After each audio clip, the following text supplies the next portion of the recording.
Sveiki.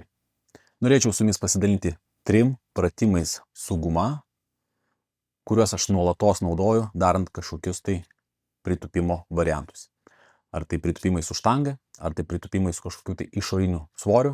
Aš stengiuosi juos visuomet įtraukti į savo apšilimo rutiną, kad atlaisvinti savo klubus ir turėčiau neribojamą judesį. Pirmas pratimas – klubo ekstencija.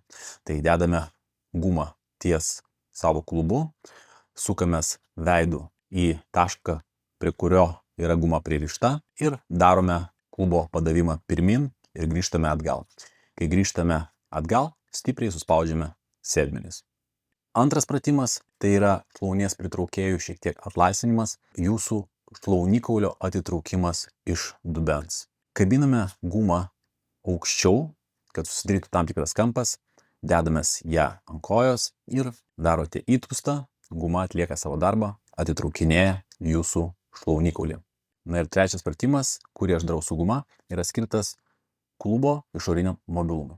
Gulotės ant nugaros, dedatės gumą ant kelio, kulną ant kito kelio ir darote palenkimą į vieną pusę.